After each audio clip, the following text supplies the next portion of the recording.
Check this out.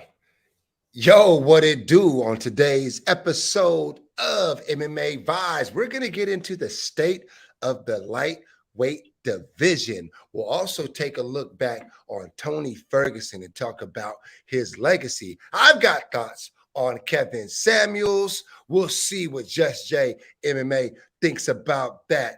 Also, I'm introducing a new segment.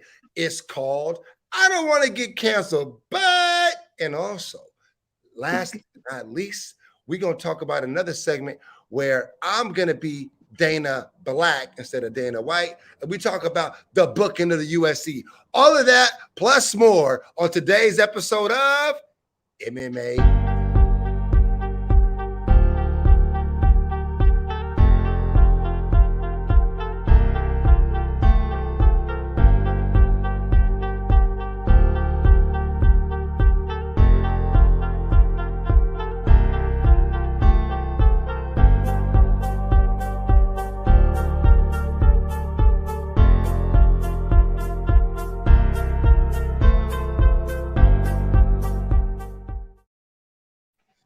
Yo, yo, yo, yo, yo. It's what it do? What it do? The smack god of live in the flesh with my guy, man. Just J MMA. And this is MMA Vibez, baby. Do you feel me? Just J MMA. How you feeling, Playboy? What's cracking, man? We got a lot of shit to talk about, man. A lot of shit to dive into, man. I'm ready to go, man. Let's get this party started, baby. Let's do it. Hey, man. Only question is, there is a lot to talk about this week, but the real question is, where do we start? I know you didn't want to start with the bullshit, so let's talk about some of this real shit that's going on. Hey, man, it's been 2 weeks since we had a show. Dude, I really feel like we got some clarity at lightweight. We got some real clarity at lightweight, so if I can go ahead and give you my hot take, I'm not really a hot take kind of guy. I guess everything I do is kind of a hot take, but it's just my real opinion. I think Charles Oliveira is starting to enter the zone of GOAT at lightweight. Agree or disagree? Oh yeah. I'm right there with you on that. I'm gonna pull your coattail on that one, man. I agree wholeheartedly, man. The boy is becoming. It's funny, man. He the second half of his career, he's a totally different fighter. You know, back in the day, man, the early start of his career at 145, then he jumped up 155. He was an individual known around the MMA as somebody who didn't have heart. You know what I'm saying? He had that heart condition. So, but man, he's making his claim as one of the best lightweights ever, man. Yeah, he's doing things in a very interesting way. And I do believe we hit the nail on the head last time out when we talked about DuBronx and just the way we sized up that fight. We was like, yo, if he does indeed have a heart condition, I feel like Justin Gaethje would bring it out of him. But that being the case, I didn't think he had it. I feel like when he was younger, he made business decisions. You have to wonder what Rory McDonald would be like had he made business decisions. But Rory McDonald's career was ending in that fight with Robbie Lawler, right? So Charles Oliveira avoided beatings by getting out of there early when he was nice and young, still got the experience, is maybe the most skilled fighter we've ever seen pound for pound in the octagon. Maybe the most skilled. I'm not going to let you slide on that. So I agree with everything you said as far as he's probably one of the most talented lightweights we ever seen, because you can't go anywhere on the canvas with him. You can't go on the ground with him. You get submitted. No, don't do He's leading the MMA. He's leading the UFC in submissions. What 12 or 13, something like that. You know, his Muay Thai is off the chart. You can't stand with him now. He's knocking fools out, you know. Yeah. But you're saying it was more of a business decision why he was losing those fights or checking out early? No, I'm not making that stand. I'm just saying potentially. All we know is that early in his career, he seemed to lack that grit and he would give up in fights, is what the popular opinion of him was. That was the narrative. Yeah. And I'm just saying that perhaps, just maybe, he was smarter than all of us and he was getting out of fights rather than taking prolonged beatings. And as a result, he's in a better place now because he didn't get into those wars early. He tapped out earlier than we would have liked to have seen. So I don't know. I don't know if that's the case. All I'm saying is that he really avoided a lot of extra punishment by tapping out early, and it seems to have worked out well for him. Well, he hasn't had any quote unquote wars like Jose Aldo, to name a few, Frankie Edgar, and Tony Ferguson. So he hasn't had those wars. So his wits are still about him, so I give you that, I'm just overly impressed with this dude, man. He's becoming one of my favorite fighters. I love the jiu-jitsu game, more than the stand-up game. I guess I've been watching boxing for so long. I'm so used to stand-up, knockout, bang, bang. I love the art of jiu-jitsu, trying to rearrange somebody's limb and everything like that. So I'm a big jiu-jitsu guy. And just to watch him on the ground, man, is magnificent. And now he has a stand-up game to go with it. And I like what he's doing, man, because when he gets rocked, what impressed me, he got rocked by Justin Gaethje in the fight. And what he did was he went down on the ground to collect his thoughts. Justin ain't going down there. So he gets a chance to collect his thoughts, get back up, and restart again. You know what I'm saying? So he's not a point fighter, right? He's not a point fighter. Like, he's there. Like, let's see who's going to be the hammer, who's going to be the nail. And if he gets clocked, he's going to eat it. He's going to, like you said, he's going to catch himself. He's going to get himself the reset balanced. Button for a little bit. Yeah. I think it's amazing. I brought up something today, and if you're not familiar with Rory McDonald, you should be. I want to bring up a video of him after his fight with Robbie Lawler. Which one? Which fight? The second or the first? The second, I believe, in the UFC. I want to just show you guys this, and I want you to just show how profound this was. This is Rory McDonald post-fight after his Robbie Lawler fight. He gave everything he had, right? He just gave everything that he had, man. He gave everything that he had. I just wanted to share that real quick. I just remember watching that fight. I don't think I've ever been touched by a fight more than I was touched by that. It was a battle of the gods. Rory McDonald gave everything that he had in that fight, and I don't believe he was ever seen in the UFC again. Don't quote me on that, but his career was never the same. It was a life-changing beating that he took in that fight. And for me, it's just, let me just pay homage to Rory McDonald for leaving it all on the line in that fight. And you just see the aftermath of that. And that touched me. That really touched me. So I just had to get that out there. Well, yeah, both of those fights were classic, but I want to do Bronx, you know what I'm saying, and everything he accomplished, he's accomplishing right now. I do want to dive into the lightweight division, though. I do want to dive into that because although Du Bronx won, Charles Oliveira won, unfortunately, Arizona stripped him of his title because 0.5 weight. He was overweight. What the fuck is a point? What is 0.5? What is that? A feather? I mean, come on, man. What are we doing here? Las Vegas. I mean, Arizona. What are we doing? If it was in Las Vegas, the fight would have happened. You know what I'm saying? So I got a beef to pick with Arizona. Commission, that was bullshit. But the fact of the matter is, he's still champion in my eyes and a lot of UFC fighters' eyes and a lot of UFC fans. So what do you do now with Charles Oliveira? Because he is the first in line for a title shot to get his title back, which he shouldn't have lost.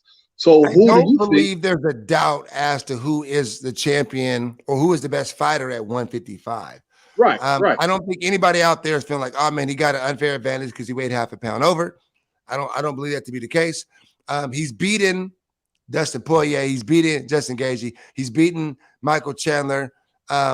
I think the fight to be made is Michael Chandler versus him again.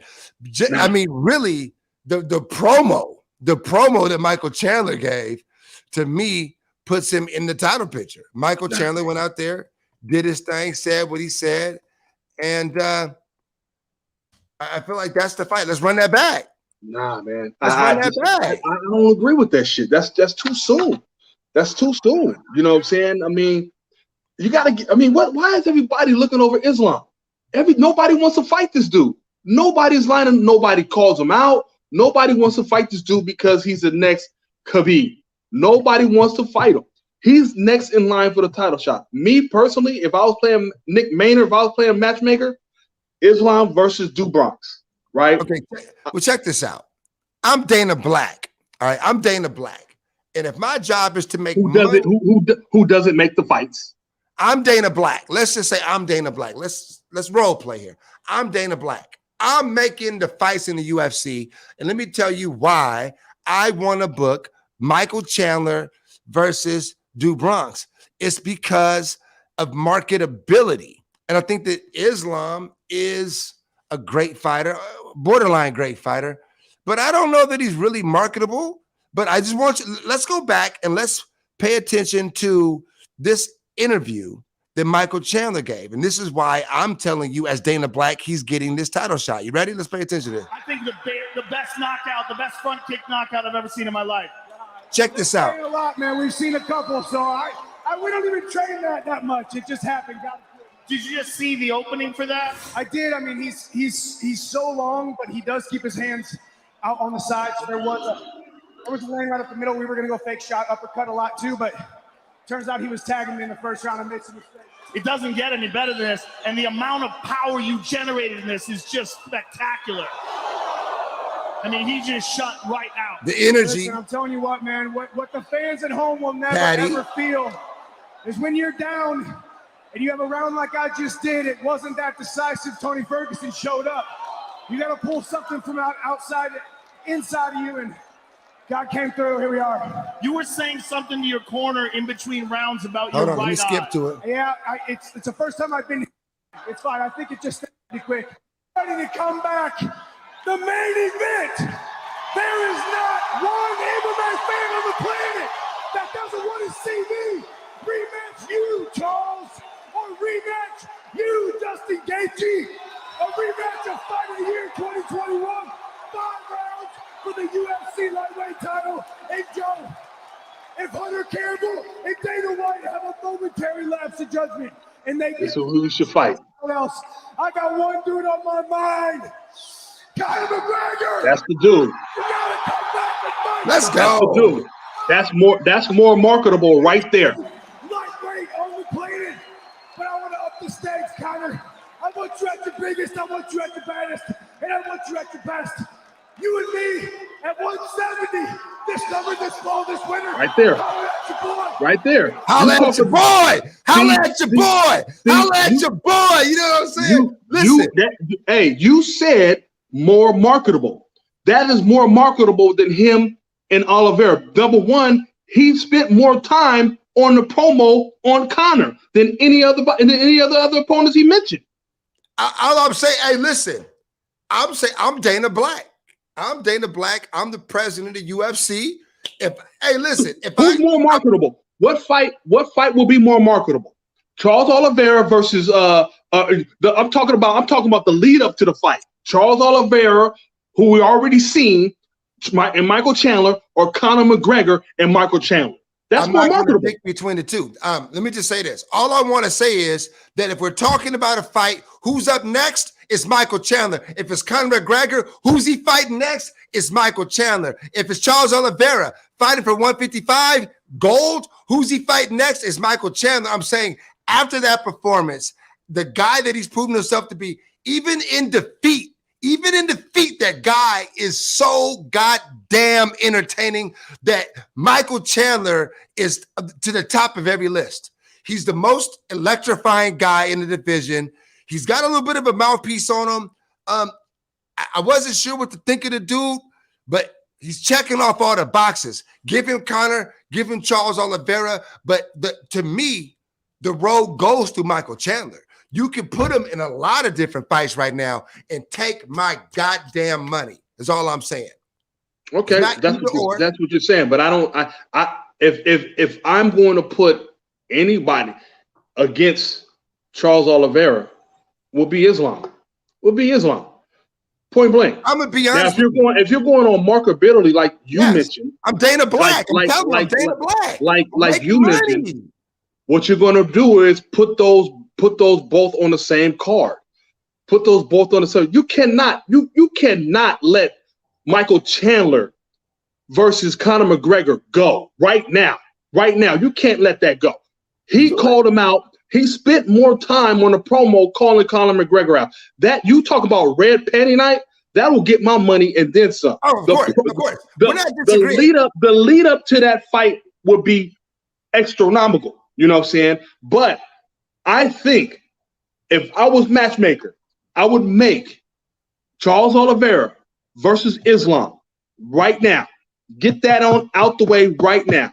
You know what I'm saying? And then I would book Conor versus Chandler, because if you book Michael Chandler versus Islam, or excuse me, versus Duke Bronx, who is Conor going to fight when he comes back? Who's he going to fight? I'm gonna be honest with you, Justin Gaethje. I'm gonna be honest with you. I'm a Conor McGregor lover. Like I'm Team McGregor, right?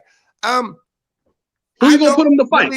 I don't really consider him a real top of the food chain fighter anymore. He's more of an attraction fighter. He's more of a Jake Paul. Well, that's what we're talking about. That's what we're talking about, because in the past you always talk about red panties and he's marketable and stuff like that. So don't backslide now talking about he's not a fighter. We're talking about his mouthpiece, what all ultimately gets him title shots after title shots. So don't backslide now. You know what I'm saying?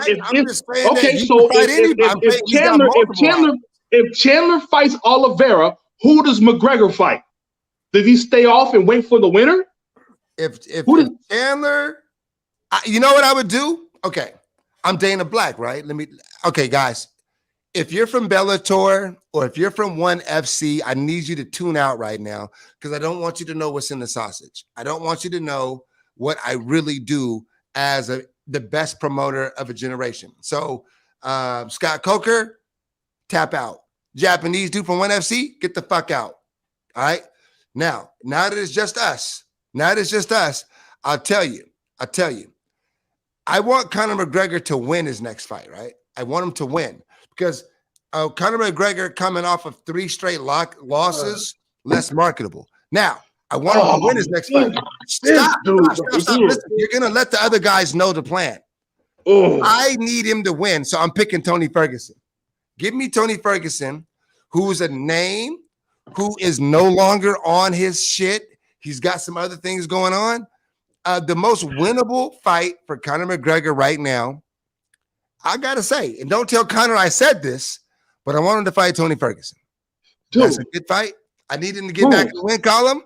And hey, man, gotta do what I gotta do. In previous shows, my name is Dana Black. Can you please? In previous shows, you put Conor at a title shot every show. So now all of a sudden you want him to win a fight. Come on, man, make up your mind. Is he hella marketable to get a title shot right away? What you always say, because it's red panty night. It's red panty night. That's all you say. I'm the one that's always saying. I'm the one that's always. Hold on. Let me finish. Let me else. Let me finish. My name is Dana Black. Okay. Well, I don't know who you've been talking to in the past. Well, go get the smack guy. I am Dana Black. I am the president of the Black UFC. Well, you just got fired, homie, because you're smack talking shit right now. Listen, I'm not sure what you're talking about. It's shit, man. Letting you know. Always say your narrative will always say Conor McGregor is red paint tonight. You mean the smack guy? You mean the smack guys? Because I'm Dana Black. I am Dana Black right now, and you aren't following the logic. Well, whoever the fuck you want to be today, Dana Black. I'm telling you, I need Conor to win a fight. I'm talking to all ultra eagles right now. Whoever the fuck you want to be today, homie. Whoever the fuck you want to be today, because tomorrow you're going to be somebody else. I'm telling you, you always backslide. I might be willing to do a pride contract with somebody. Say, you want to fight Conor McGregor? Yeah, okay, I'll pay you $1 million. Cool. You fight Conor McGregor. If you get knocked out by Conor McGregor, I'll pay you $2 million. Hey, man, all I know is this. If you ask me, what if I knock Conor McGregor out? What are you even talking about? What the fuck are you talking about? Are you high? Are you high right now? No, I just don't think you understand mixed. I thought I was talking to somebody who knows mixed martial arts. All I'm saying is, if you look at past videos, all you do is talk about red panty night. Conor McGregor, he talks good shit. I've never been on the show before. My name is Dana Black. For some reason, you're trying to compare me to somebody else. So you're telling me you want to hide behind an alter ego, right? right? That's what you're trying to tell me? You're trying to hide behind an alter ego. Did you watch the lead up to well, the show? Let me know the smack god is scared of MJ when it comes to this debate shit. Dana Black can lead the building and we can get back to smack god. Okay, man. Dana Black, like I said, let me know that the smack god, like the smack god is scared of MJ on his debate shit because he just left the building. Okay. For everybody who doesn't know what I'm talking about right now, and apparently you don't know it, I expect you to be more knowledgeable about this thing, but that's okay. No, because you backslide all the time. Let me finish. Let me. No, you backslide all the time. I'm not gonna let you talk on that. You always interrupted. You can't. When I'm cooking, you gotta let me cook. All right, so check it out. Rampage Jackson was fighting a Japanese guy in Pride. I forgot who it was. He got a contract, and the contract said, if you win, you'll get $500,000. If you lose via submission or knockout, you'll get $1 million. He goes, I'll get $1 million if I lose by knockout or submission. Yes, this is in the contract. He says, what if I knock him out? They said, you get $500,000.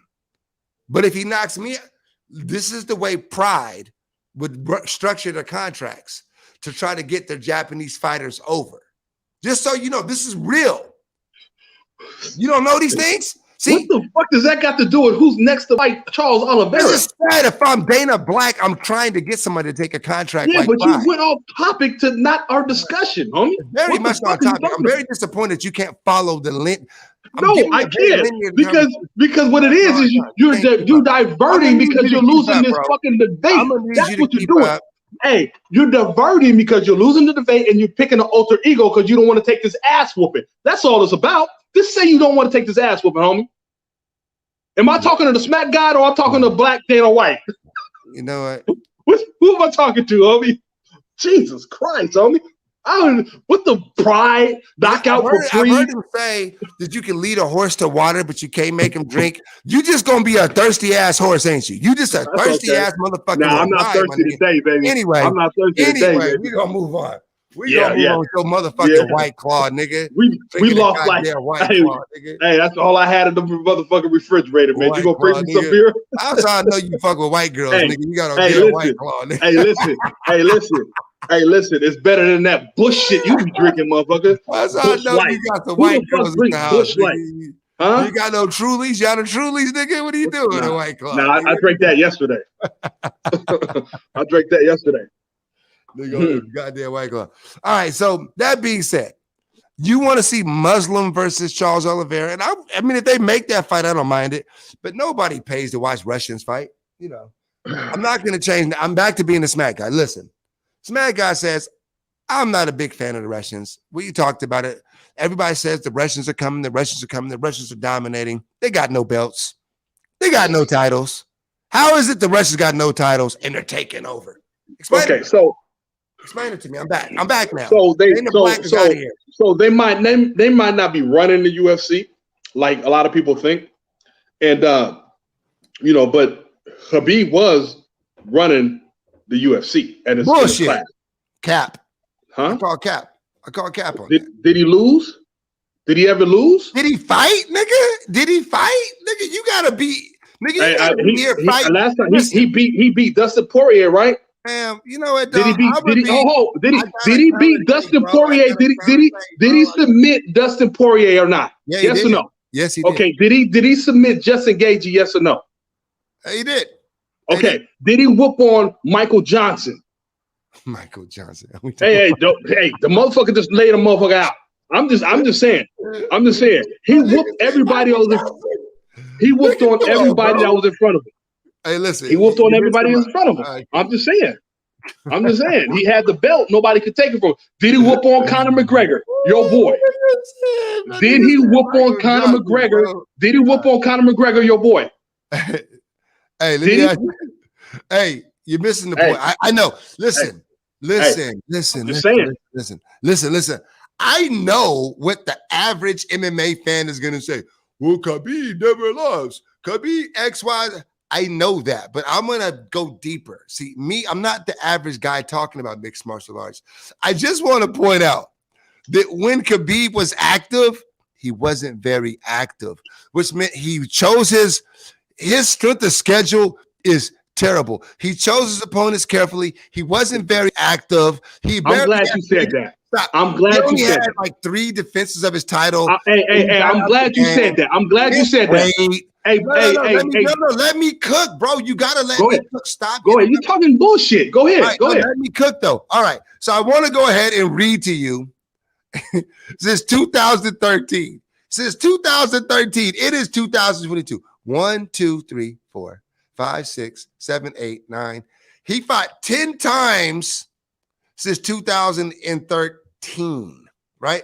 10 times he fought. And I want you got to follow me here because I've got to make a longer point. I know that the common casual MMA fan says, well, he never lost. I know that.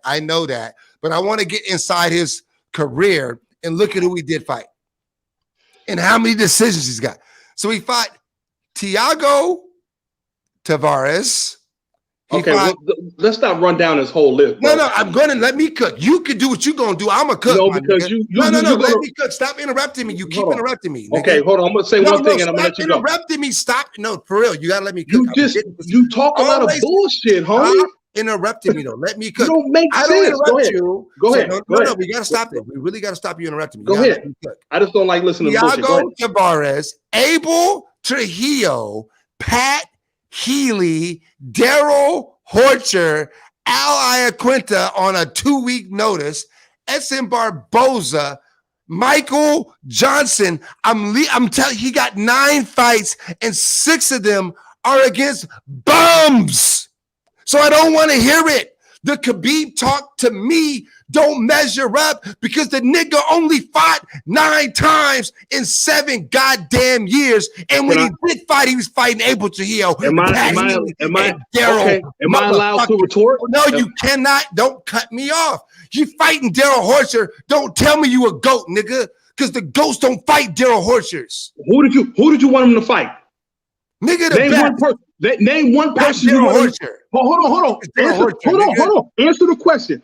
Who did you want him to fight during the time he was in the UFC? You can't name him. Name one person you wanted him to fight in the UFC when he was fighting. Name one. Well, that's what I thought. Back to you silent. You quiet into the church house mouse. Ridiculous. Name one. It's an unintelligent question. It's not an name one person you wanted him to fight when he was in the UFC. And who did he finish? Answer the question. Answer the question. Name one person you wanted him to fight.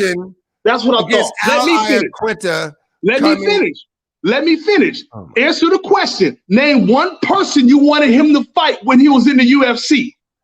Here's the problem. Is that he's been retired? No, I don't answer I don't want to know about a problem. I don't have it off the top of my head. You want me to? There was nobody else. He fought everybody. You're asking an unfair question because I can't tell you off the top of my head. He fought everybody. He was out there. Answer to the question or not? Answer it. You're asking me an unfair question because I don't remember. There was nobody else in 2016. Everybody. Listen, you can't talk. Okay, if you just want to talk. I'll let you cook. Because you're cutting me off. No, you asked me a question. You just went on a diatribe. Ask me a question. You just went on a diatribe. I didn't cut you off. No, yes, you did. You went on a diatribe. Question. No, you cut me off before I even answered the question. All right, so who did you want him to fight a question or no? Who did you want to? That's a question. Just answer it. All right. So the answer to that question is I don't remember who was hot in 2016. It's an unfair question. That was 6 years ago. Computer in front of you, bro. That was 6 years ago. I can't just tell you off the top of my head. You got a computer in front of you. I'm sure Daryl Horcher wasn't in the top 15. You got a computer in front of you. Pull them up. I don't know. I'm not going to answer the question. Exactly. Look how you backtrack. What did that tell you? All I can tell you is you just named off all the fighters. You just named off all the fighters that Khabib fought. Yeah. And you're saying they're nothing but cans and everything like that. Who would you rather him fight in 2016? I don't fucking know, my nigga. You got a laptop in front of you. What are you talking about? You don't know. I couldn't just so how did you know he fought on them fighters? Let me just tell you. How did you know he fought on them fighters? You had a laptop in front of you, bro. So Daryl Horcher fought Khabib. He fought Devin Powell. It won by a split decision. He lost to Hot Sauce. He lost to Roosevelt Roberts. He lost to Olivier Aubin-Mercier. He fought. You still didn't answer the question, Bones. Who did you want him to fight when he was fighting? Why are you still asking the same question? I thought I can't answer it. That's a question. Because you don't answer it. You haven't answered it. Well, we're not going to have a very good show. If you ask me a question, I tell you I can't answer that question already. Then you ask me again. Okay, so you can't answer. Right. Right. So that's my point. That is my point. Let me talk. Let me talk. Hold on. Let me talk. I answered it. Then you asked the same question again. Because you didn't answer it. So let me move on. I told you I don't have an answer for you. Let me move on. I like how you backtrack. That's nice. That's cute. Let me move on. The conversation forward. What you just did, you named off everybody that you think is cans in front of Khabib who we fought. Right? That's what you did. He doesn't belong in the GOAT conversation. Let me finish now. I named off Conor McGregor, your boy, who he whooped. I named off Dustin Poirier, who he whooped. I named off Justin Gaethje, who he whooped. So the man fought everybody he could fight. It don't matter. He beat everybody in his way. So you can't sit up there. It's not his fault he retired. It's not his fault Michael Chandler wasn't in the division at the time. It wasn't his fault. You know what I'm saying? I mean, come on. He fought every fucking body. Okay. There was nobody else to fight. Really? He beat Edison Barboza. Are you standing on that? Let me ask you a question. Can I talk now or are you done? I'm going to let you finish. I'm going to let you cook. I like how you go on these long diatribes and you want to cut me off. Go ahead. Keep cooking. Feel free. But at least I answer the fucking question. Go ahead, bro. I'm going to answer your question and let me put you in your place right now. Because you said that it's not his fault he didn't fight better people. Do you remember the time he missed weight by 5 pounds because he was eating tiramisu cake and he missed weight versus Tony Ferguson?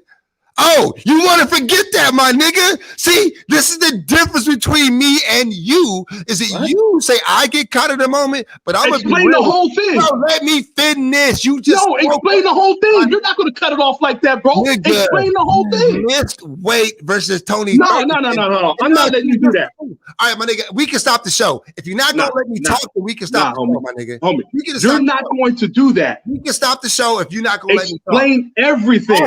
He was done. And when I start talking, you can't do that. Did you ask me a question? Was it a question or not? You gotta let me cook. If you're not, was it a question or not? The question you said he is not his fault that he's not fighting everybody. He's supposed to fight Tony Ferguson, but he missed weight, and it was his fault because he didn't make weight. He missed weight by 5 pounds, and he was eating cake and ice cream that week. So no, he missed fights because he was undisciplined. So what you just said, not valid, homie. Not valid. Can I talk? Go ahead. How many times were him and Ferguson supposed to fight?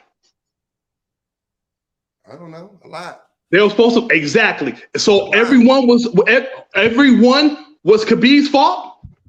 I'm saying at least one was the time he at least one. So Tony Ferguson also had to opt out. We're not talking about Tony Ferguson. The conversation is about Khabib, and you're saying it's not his fault. He didn't fight nobody. And I'm saying he missed weight, so it is his fault that he didn't fight Tony Ferguson when Tony Ferguson was in his prime. And Tony Ferguson maintains that Khabib was ducking him. So you can't make that statement. That's a false statement. If you know your shit, you got to be like, yeah, my bad. You know what?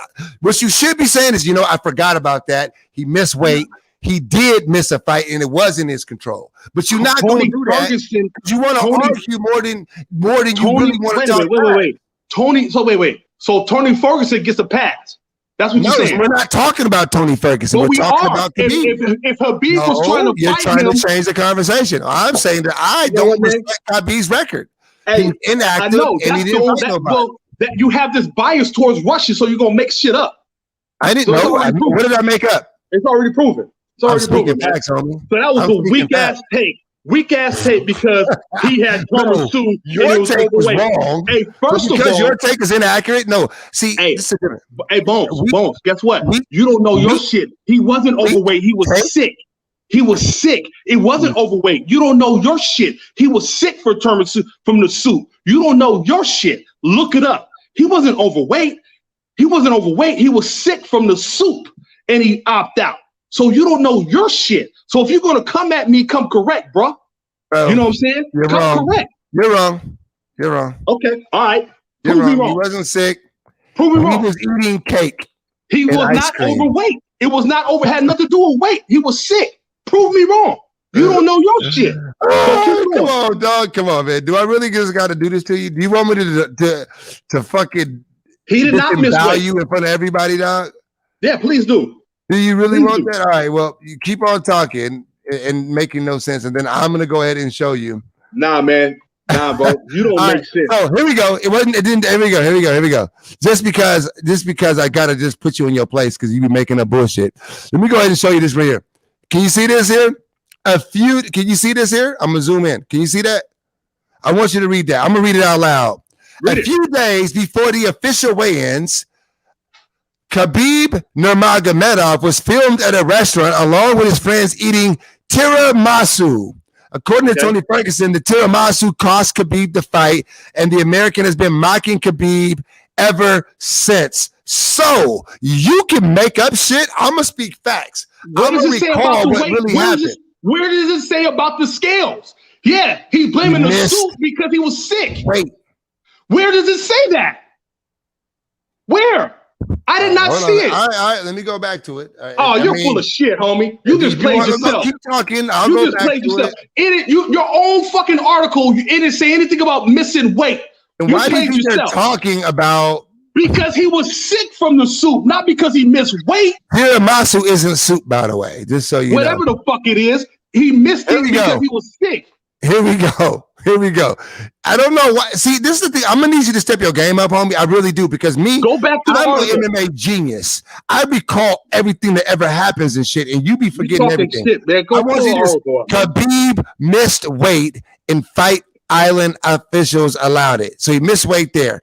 Let's go back to it. Khabib missed weight. What fight was that? What fight was it? Hold on. You know what? My bad. Here we go. Yeah, you see, this is what you do. You half-ass. What fight was it? Half-ass, nigga. Don't pull up an article and don't know what fight was it. Medical. Medical. Here it goes here. Oh, here's what they're saying. Khabib was due to face Ultimate Fighter winner in March. However, the eagerly anticipated bout was with a crown the interim lightweight champion scraps a little over 24 hours before fight night, as Nurmagomedov was hospitalized due to complications with his weight cut, my nigga. So if that doesn't tell you something, I don't know. I'm not going to argue about it, my nigga. I'm not going to argue with you about it. Listen, keep reading the article. I spent 20 minutes arguing with you over something that everybody knows.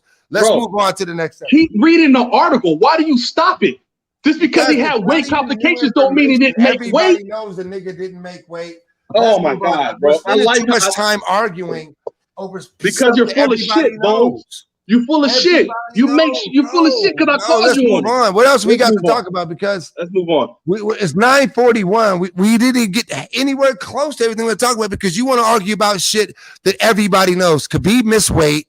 No, and he made up an excuse. Your own article felt that shit. Move on, dog. Move on. You're just full of shit. You're full of shit.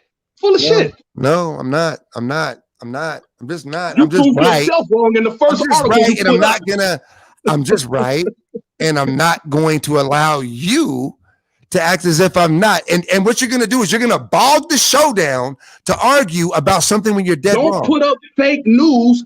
Or the fake ass article you put up the first time had nothing to do with weight. It didn't mention nothing about a weight. The first article you put up there. Exactly. Hey, moving on. What else you got? Because we are. Go ahead, man. Go ahead. What's next? We talked about lightweights. We talked about the lightweights. I'm all spit out, man. I think the champion should face Islam. You know what I'm saying? I like Conor McGregor versus Chandler. I like Dustin Poirier against Nate Diaz. So those are my fights right there. If I was a matchmaker right there. All right. That being said, let's get into my segment I want to talk about, and it's called "I Don't Want to Get Canceled," but Andrea Lee, in my opinion, is an absolute piece of shit.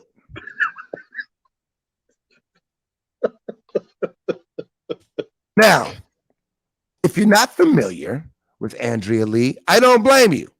She's a female MMA fighter who isn't very good.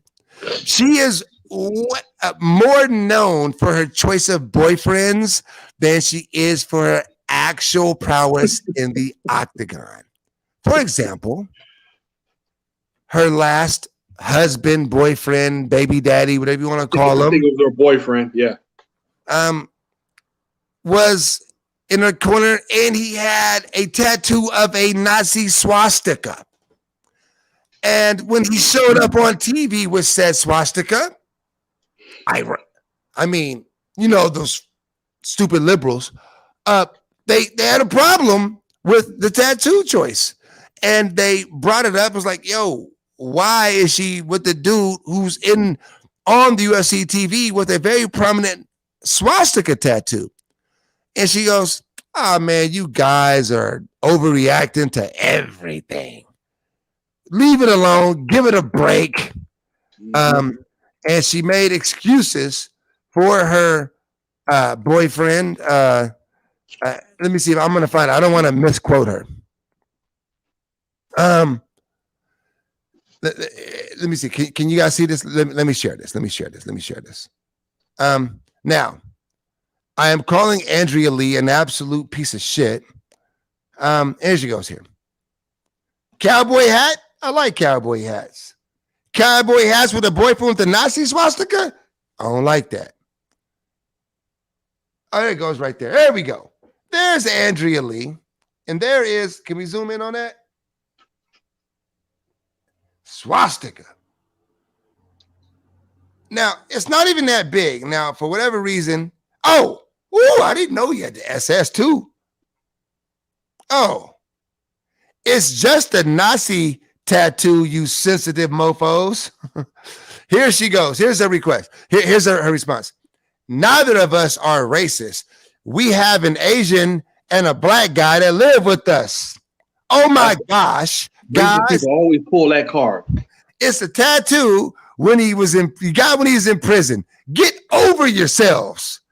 He covers them up all the time, and we happen to have a lake day and make an appearance. Sensitive ass mofos. All right.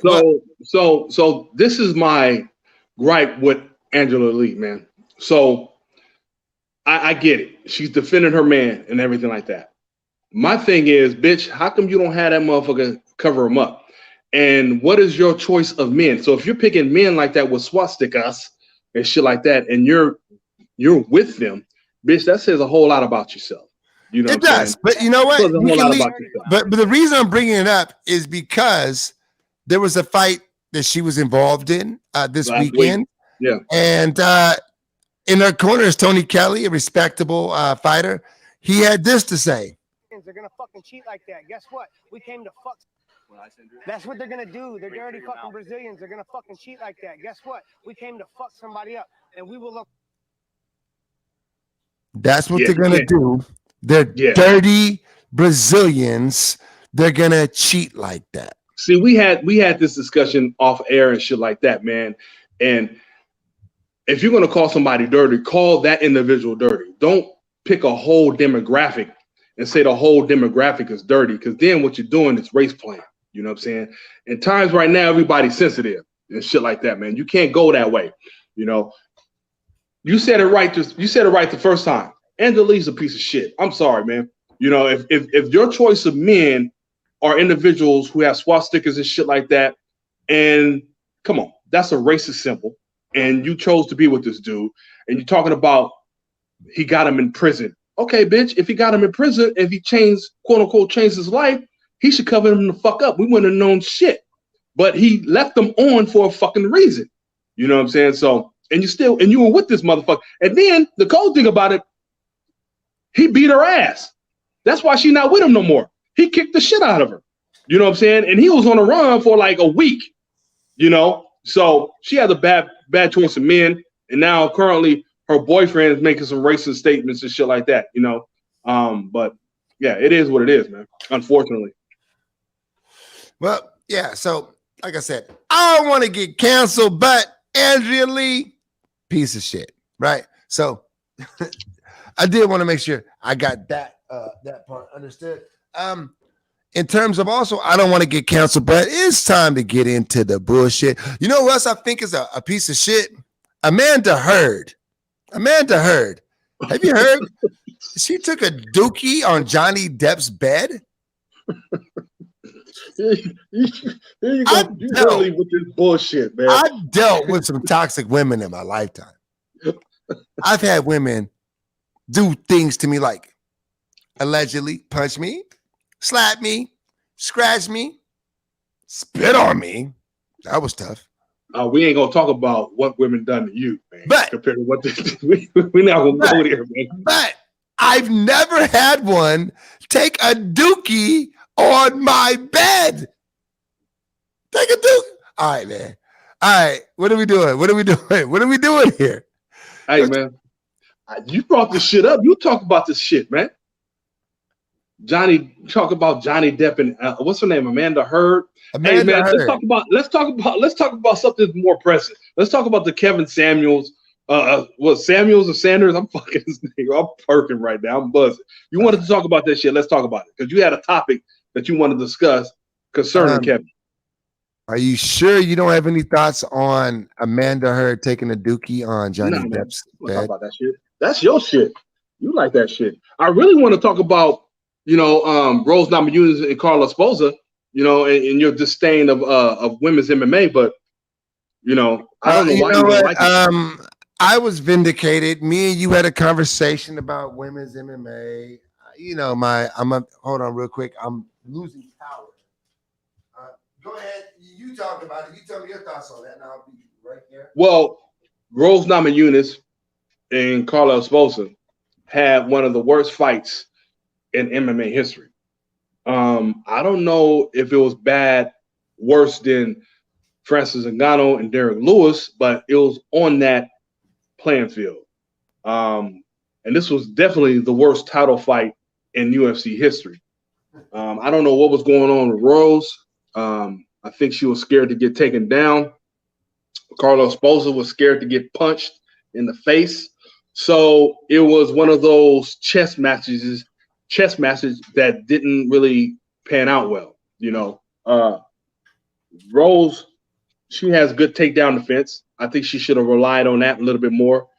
But she didn't. She didn't let herself go in the fight.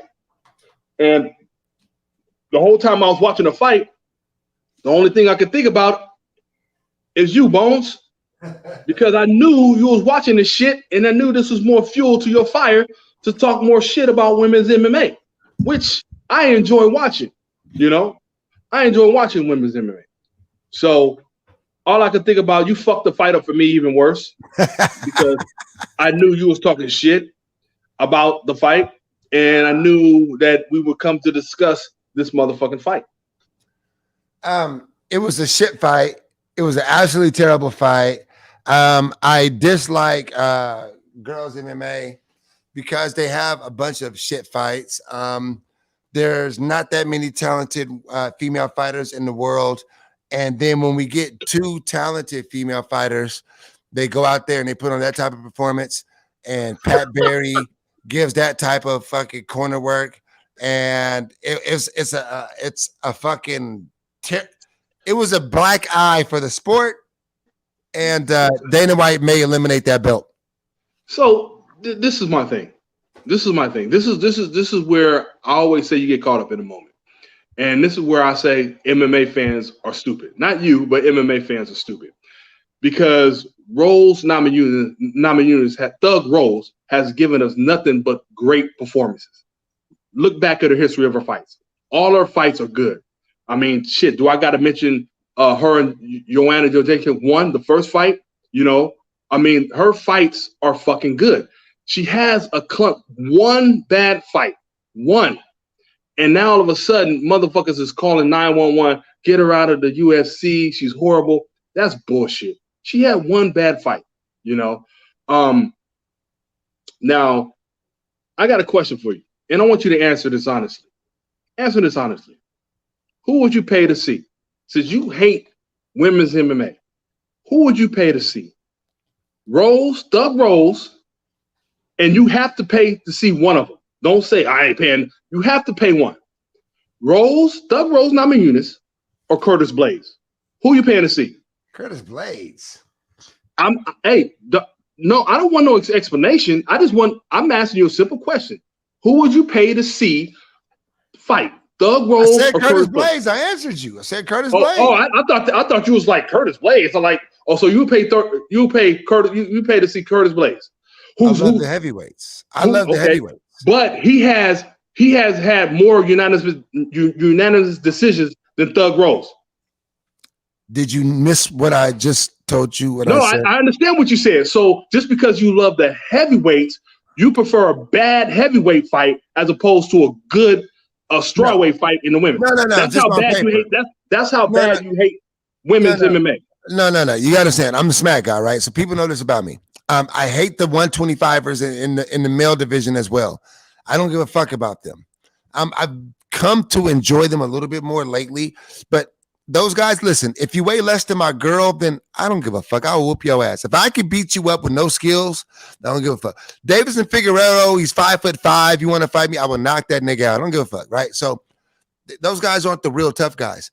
The heavyweights, the light heavyweights, even the light. Listen, I got more respect for them. But the 125-pound males, I don't respect them either. I like watching the heavyweights. It's me. Even if they're boring as fuck. I mean, I don't like watching middling heavyweights, but I prefer heavy. I get listen. If you go to a fight and you go to fights, if you look at the card, they usually kick it off with like a lighter weight class type of fight. You rarely kick it off with the heavyweight.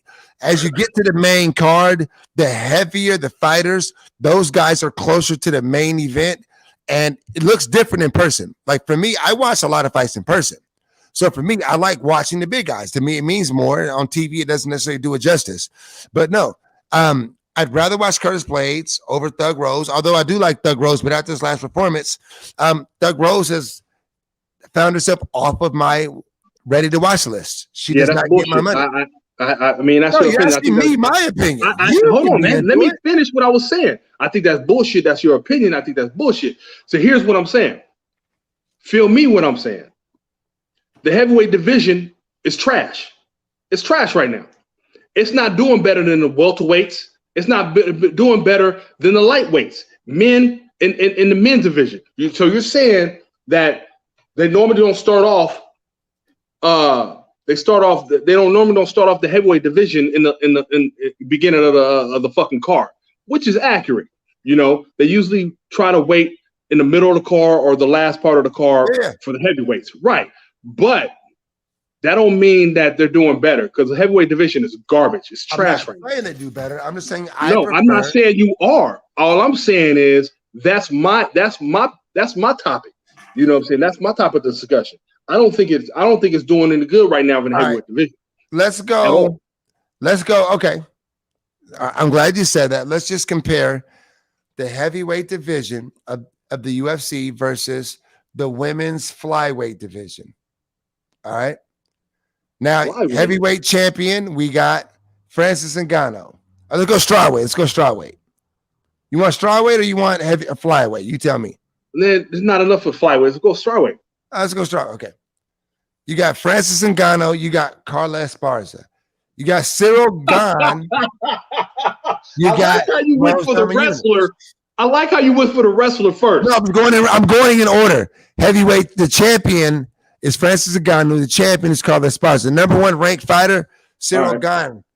Number one ranked fighter, Rose Namajunas. Number two ranked heavyweight, Stipe. Number two ranked strawweight, Wiley Zhang. Number three heavyweight, Tai Tuivasa. Number three strawweight, Marina Rodriguez, who I happen to like, actually. Number four, Curtis Blades. Number four, Mackenzie Dern. I happen to like Mackenzie Dern. You got Derek Lewis, then you got Yan Xianan. Okay. Joanna would be in the top 2 or 3, but she hasn't been fighting, so that she fell out of the rankings. Yeah. So I would Joanna would be a better fight. Tom Aspinall. You got Jessica Andrade. Okay. You got Volkov. You got Nina Ansaroff. You've got Josh Rosenstrike, you got Tisha Torres.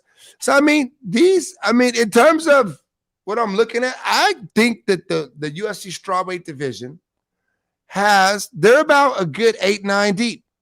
Actually, I'll be honest with you. See, I'm not really a hater. I'm just gonna be real with you. Carla Esparza, not a fan. Doug Rose, am a fan. Wiley Zhang, am a fan. Marina Rodriguez, I am a fan. Mackenzie Dern, I am a fan. Yan Xianan, Jessica Andrade, I'm a fan. Nina Ansaroff, not a fan. Tisha Torres, Amanda Ribas, Joanna champion. Joanna champion. Karate, I'm going down the line. Karate Hottie, I'm a fan. Amanda Lemos, Vina Jandiroba, I'm a fan. Angela Hill, I'm a fan. Jessica Panay, I'm not a fan. And Luana Pinheiro. So I'll be honest with you. The UFC women's strawweight division is not that bad. It's not that bad when compared to that. Well, you didn't name champion.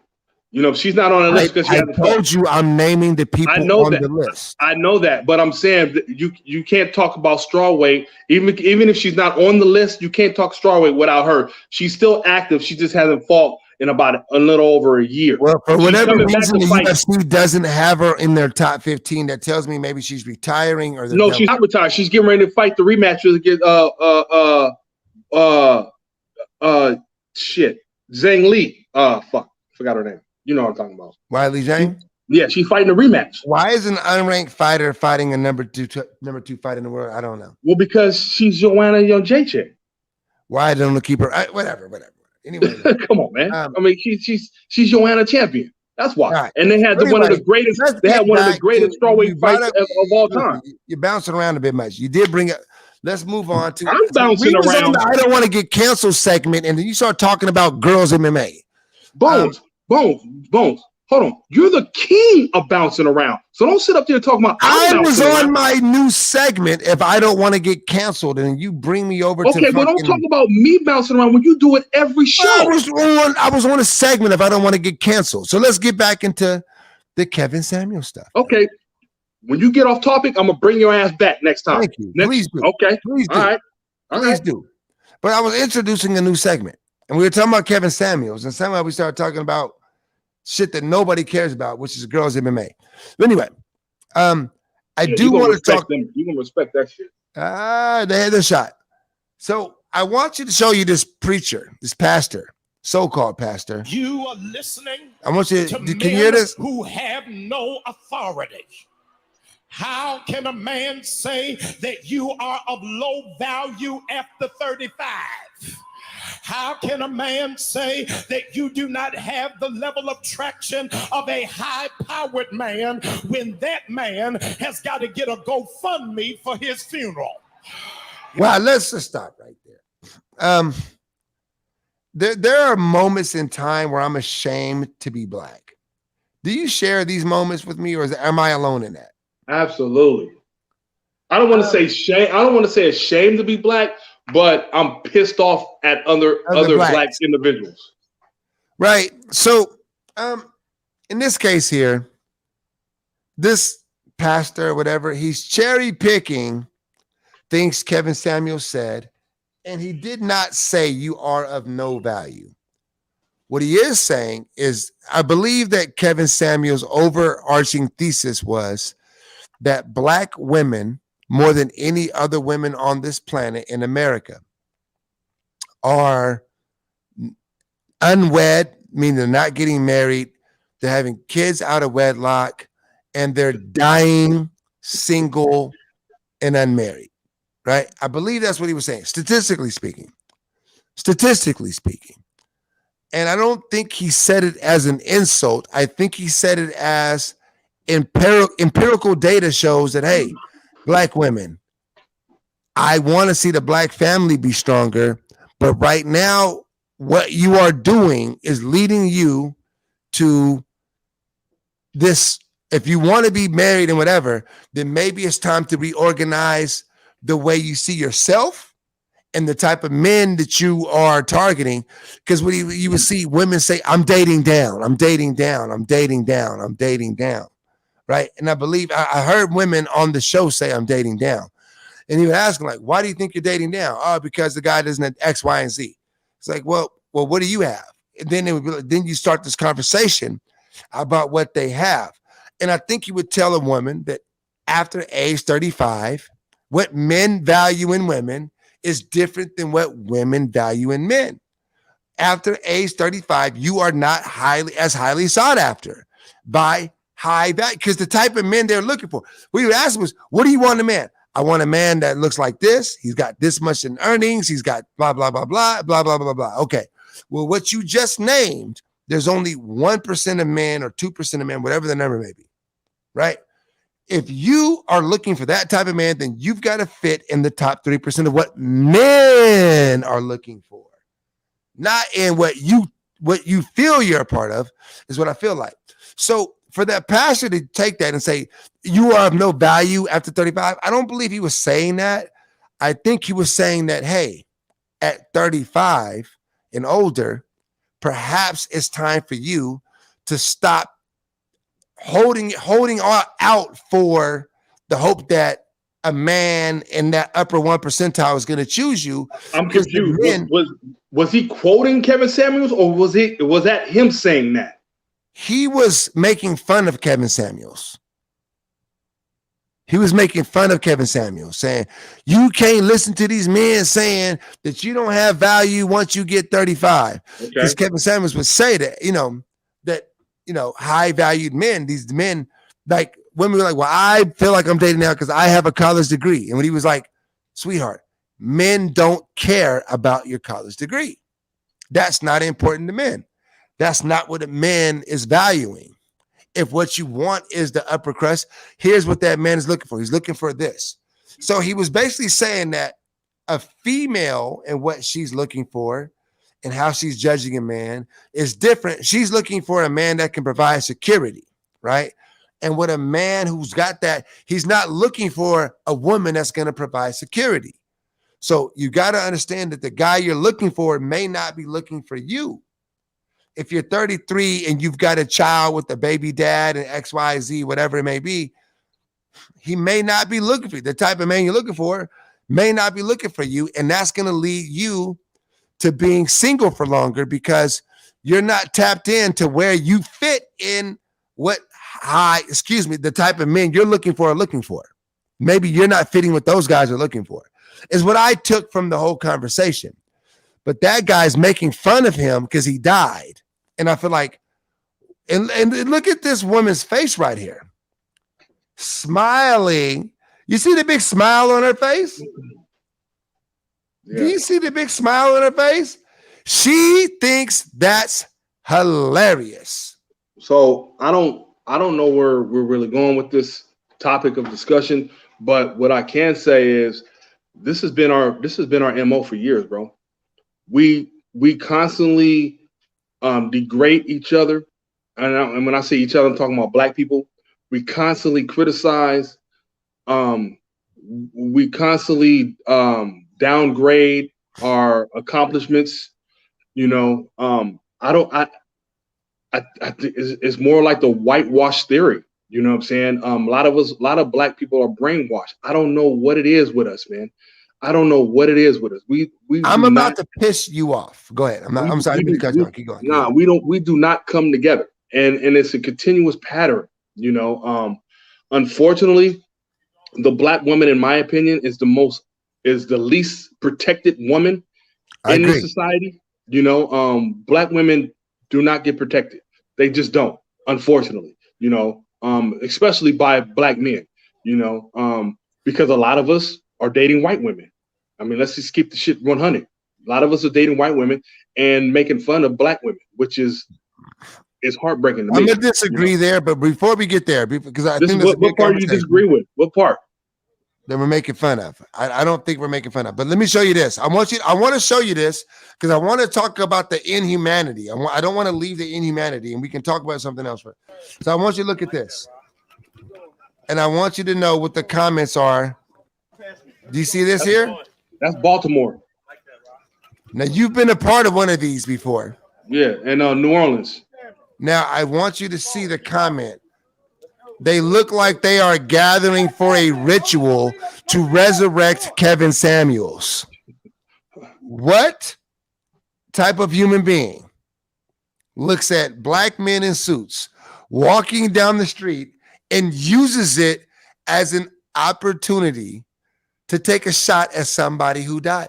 I'm mortified by this type of behavior and these type of comments. Bro, check that. Somebody found this as funny. Somebody's trying to be funny. No, that ain't nothing. Unfortunately, as we know, the news, rest in peace to all the people who their demise and the victims of Buffalo, right? So a tweet went out, and this was the most disrespectful tweet. And if I could have reached my hand in my phone and snatched this motherfucker, I would. White dude said he made a joke of the killing in Buffalo, clean up in aisle 4, aisle 7, aisle 8, aisle 9. Now, you want to talk about one of the most disrespectful things to be said on the internet as far as towards black people. That was the most disrespectful I'm thing. talking Kevin Samuels right now. No, what I'm saying is I'm saying as a whole is I know there's other stuff. And let me finish. The point I'm making is black people as a whole, we continue to be disrespected, not only on our own race, but other individuals. So if we know we're being disrespected by other individuals outside our race, why do we continue to do it to ourselves? That's the point I'm trying to make. You know what I'm saying? I'm coming full circle if you let me finish. I'm coming full circle. Why do we continue as black people continue to disrespect each other? You know, I don't get it. There's no rhyme or reason. I don't know. You're going to have to talk to somebody who disrespects black people like that. I have no reason. No, I don't have no understanding for it. You know what I'm saying? It is what it is, unfortunately, and it's not going to change. It's not going to change. We're going to continue to get disrespected by each other. You know what I'm saying? Moving forward, it's not going to change, bro. It is what it is. I just want to talk about the things that I've seen. Vivica, last one I'm going to talk about is Vivica Fox. Now, again, when somebody passes away, I feel like it can be a sad time, but I also feel like it's a time to show appreciation for everything that person, the memories that person brought us, the good times we shared together. I don't feel like it's a time to start talking about everything we didn't like about that person, right? Vivica Fox here. I'm going to go play this for you. A hypocrite. He's a hypocrite. In my honest opinion, he really was. I didn't find anything about him to be healing. He insulted African-American women on a consistent basis. One of his last statements that he said was that if you're over 38 and you haven't married or something like that, that you're no good and disposable. To me, it was a shock jock. And, you know, I hope this is teaching folks a lesson about the karma that you put out, the negativity that you put out in the world, that when karma comes knocking at your door, she might not be so kind. So, you know, let me stop. I can't play another second of that. I just have to say, these are disgusting comments, my guy. These are disgusting comments. You're acting as if this person did something to you personally and hurt you personally. You're acting as if all he did was have a conversation. Listen, can we disagree? Is it me and you disagree about a lot, right? We can disagree all day long. I love you to death. You're my brother. Why is it because you disagree with somebody's platform that even when they die, you've got so much negative? I don't see white people. That's good. I don't see white people do this. I don't see white people do this. This guy is not a criminal. He ain't got a criminal record.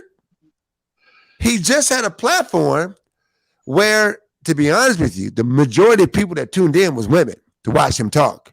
Okay. Right. To be honest with you. I listen, I wholeheartedly agree.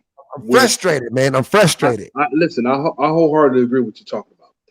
But man, we're talking about black women. We're talking about black women who are fed the fuck up. This is just, it's not just about Kevin Samuels. It's about black men as a whole. They're tired of being disrespected by black men as a whole. I don't agree with him. I mean, I'm not. Who's disrespecting black women? I want to know, because you're saying that. Who's disrespecting? Black women are tired of being disrespected. I mean, I see it all the time on social media, man. You know what I'm saying? I see it all the time on social media. Black dudes are totally disrespecting black women all the time, and black women are fed up. I don't see that. Well, I'm gonna give you an example. Okay. There's a song by Beyonce.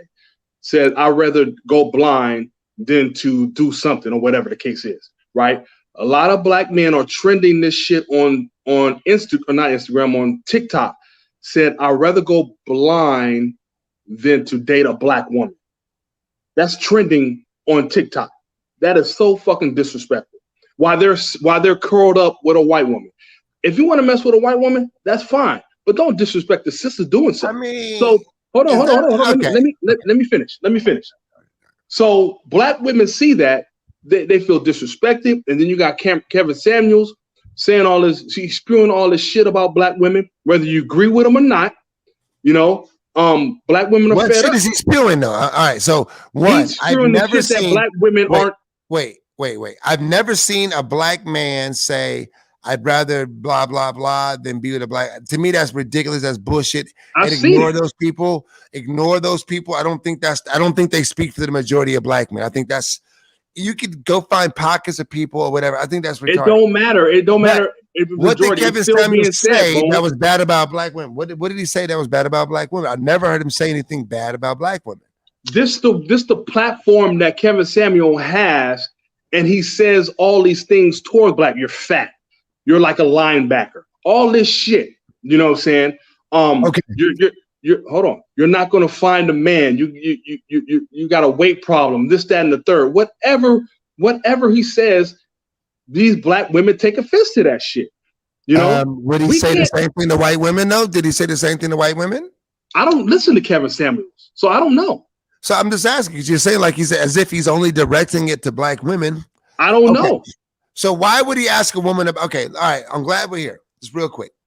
Why would he ask a woman about her weight? What was the reason that he would have the conversation? I don't know, to check out her physical attributes or why she doesn't get it. Because he was an image consultant. And these women would say, "Hey, I feel like I've been dating down and I need to get me a man that makes six figures, that ain't got no kids, that won't. They had all these demands, like their wish list for a man." And he'd be like, "Okay, well, do you realize that only this percentage of men make that amount of money?" And blah, blah, blah, and blah, blah, blah. And what they would say is, "Well, yeah, but I still think I want one of them type of men." Okay. Well, so then he would say, "Well, how tall are you?" "I'm 5'4". "Well, how much do you weigh?" "I weigh 190 pounds.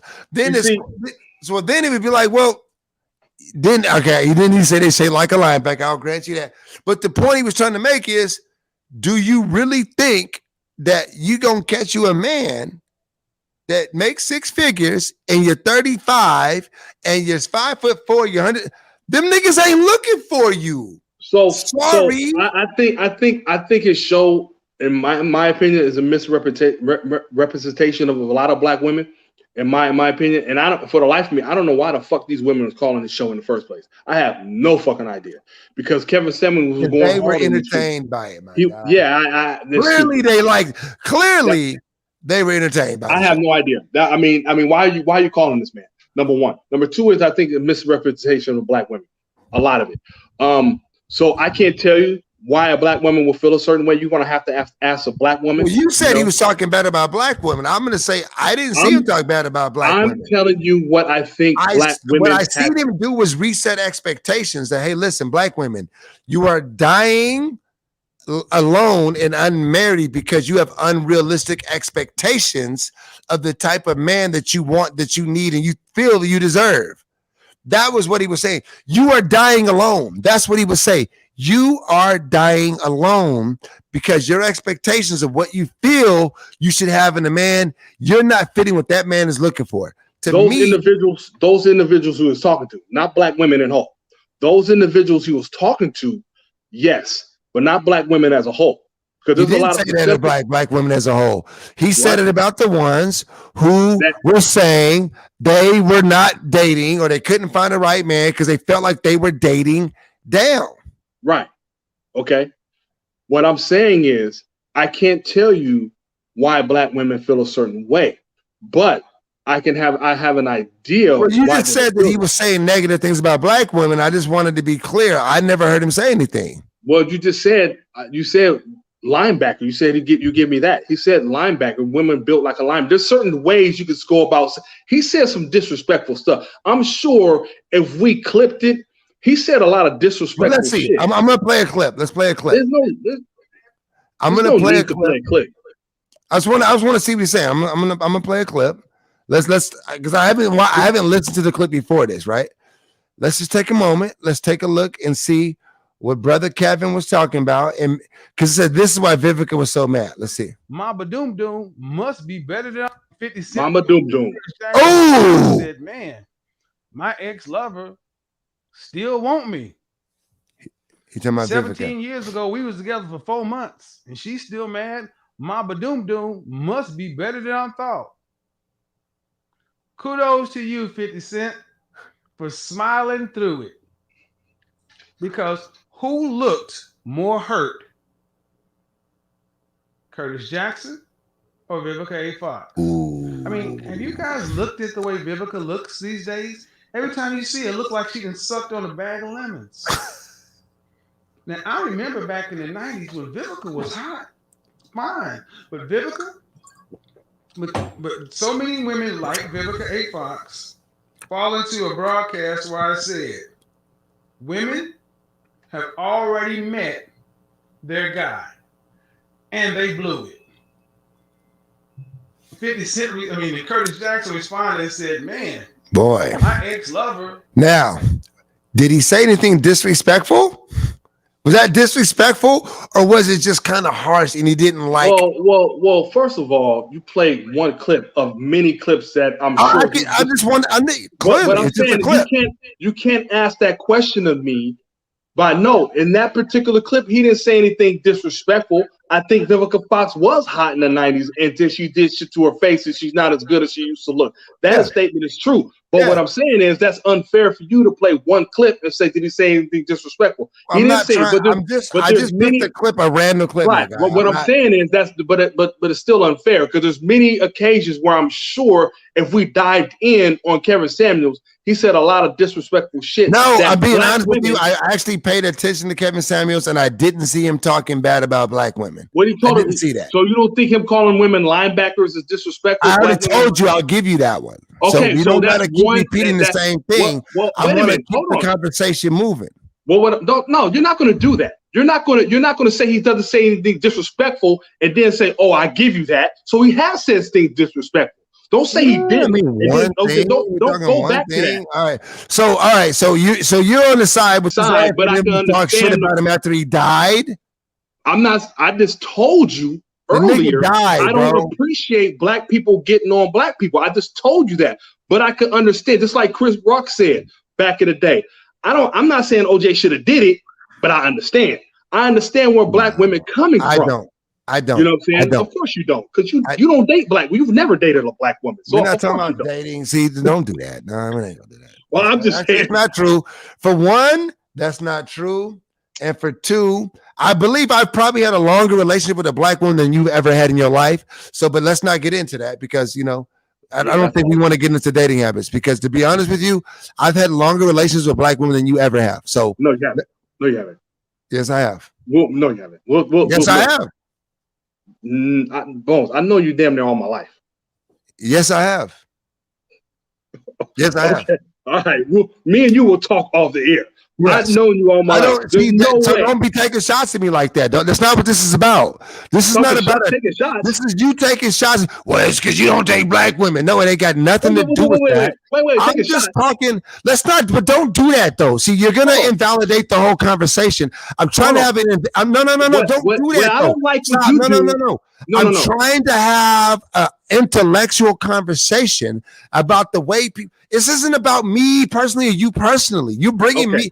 Why would you bring up my dating? My dating habits ain't got nothing to do with this topic. Bones. No, don't do that though. Don't do that. Don't do that. Listen. Don't do that. What I'm not going to have you do is be a hypocrite.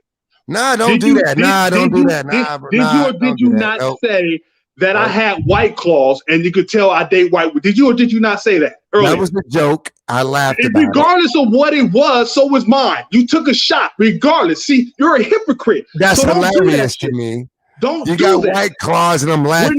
We're not gonna play hypocrite. Is that making fun of you or white people or white girls? It don't matter. You cracked the shot and I took it and ran with it. Now when I hit back at you, you want to cry and end the show.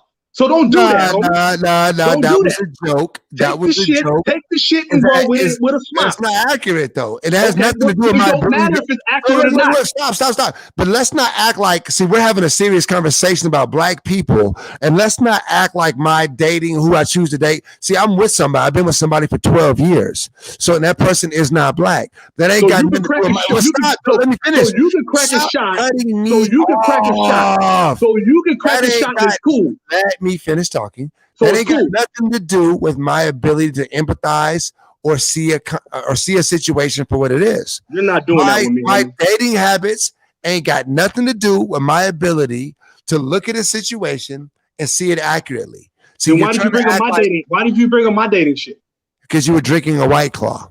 So, but you had no. We wasn't having a serious conversation. We're having a serious. Conversation. It's cool for you to do it, but not for me to do it, right? That's what you're saying. I told you why, because I need you to be able to have I need you to be a critical thinker here, and I need you to have We're not doing that, bro. I need you to be able to differentiate between jokes and serious conversations, and let's not act like I'm not able to rationalize the thoughts of people because of my dating habits. I feel like that's black people tearing down black people, and I don't want us to do that on this platform.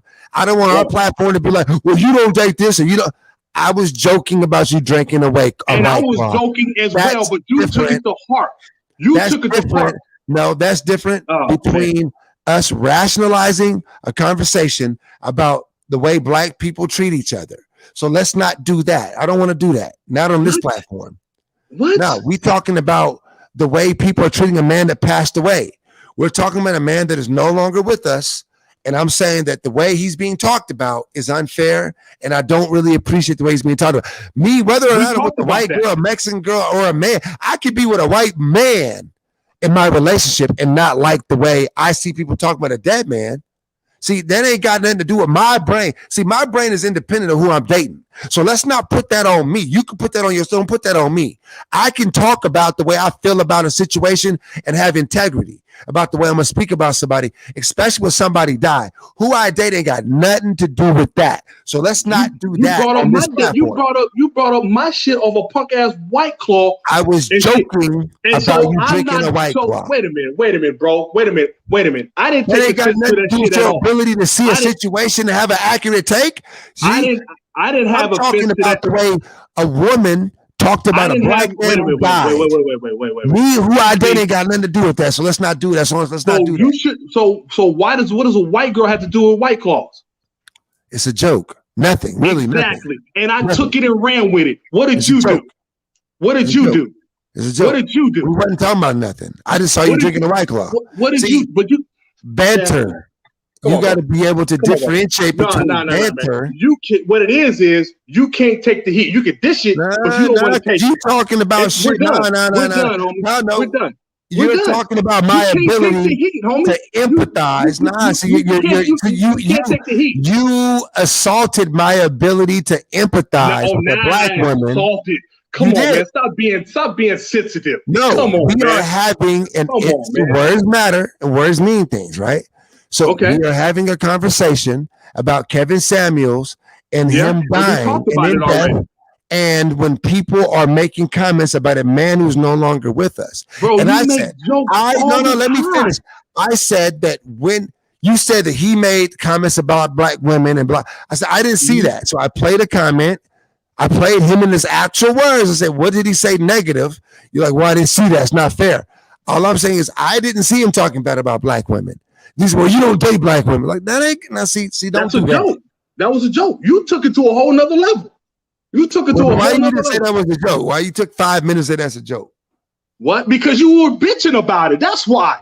You were crying about it. I'm not joking about Kevin Samuels right now. I don't think this is jokeable. This is a serious conversation right now. The joke I said had to do with you, not Kevin Samuels. But we talking about a serious subject.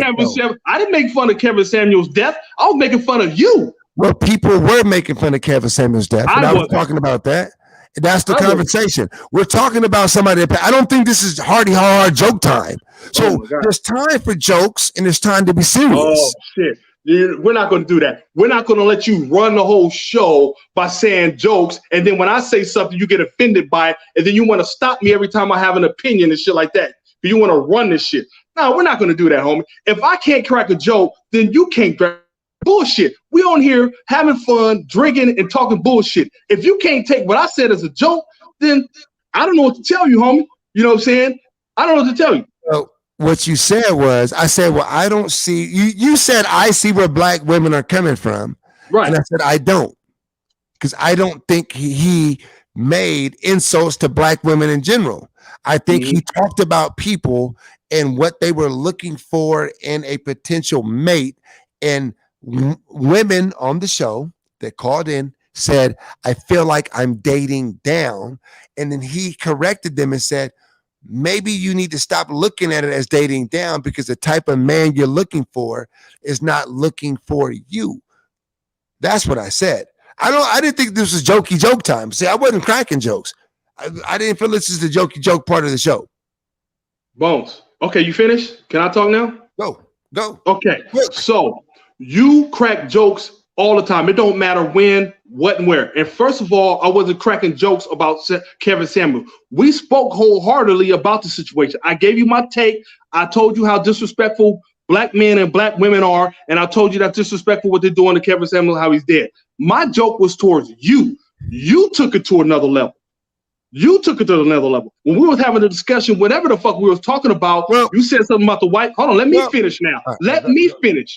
Finish. You cracked a joke about the white claws, and then you had to say white girls. You didn't have to say white girls, but you decided to say white girls. So you letting everybody know that I might be dating white girls. None of nobody's business, but you threw it out there and I ran with it. It was a joke.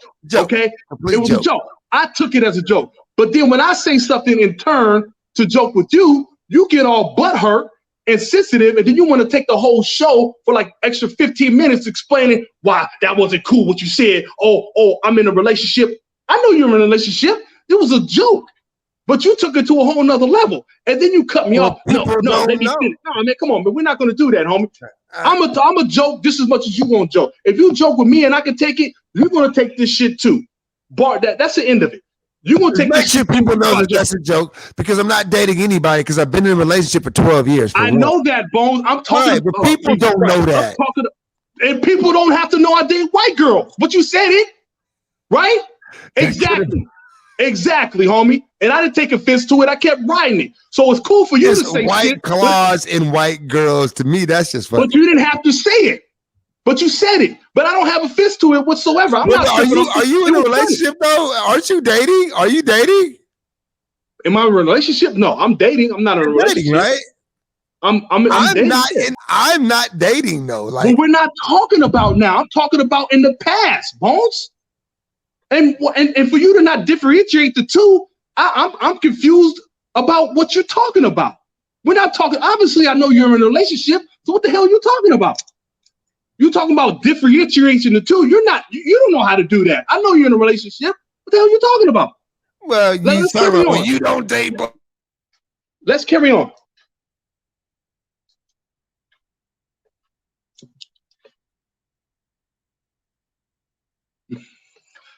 He bailed on me.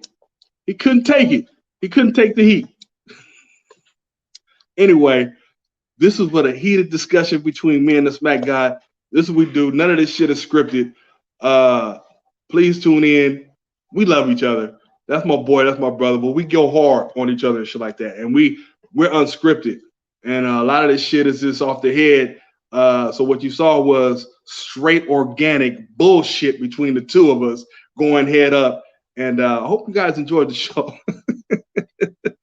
Tune in next week, man, for MMA Vibez. You got the Smack God and your boy MJ. Let's get it.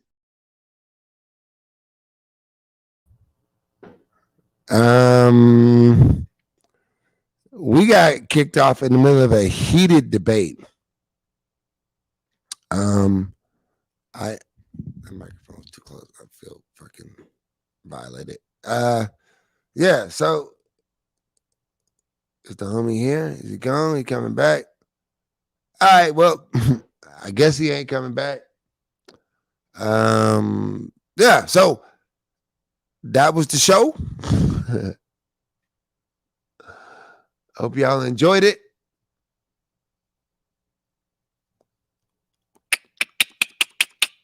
All right, we'll call it a show. That's that. MJ's gone. Hey, rest in peace, Kevin Samuels. Thank everybody for tuning in. I love y'all. I appreciate y'all for blessing us with your time and you know, investing in what we're doing right here. I want to have a very important conversation. I feel like we kind of got brought off by arguments that didn't really advance the conversation. But besides that, it was real. Holla at y'all, man. Y'all have a good night. Smack God out.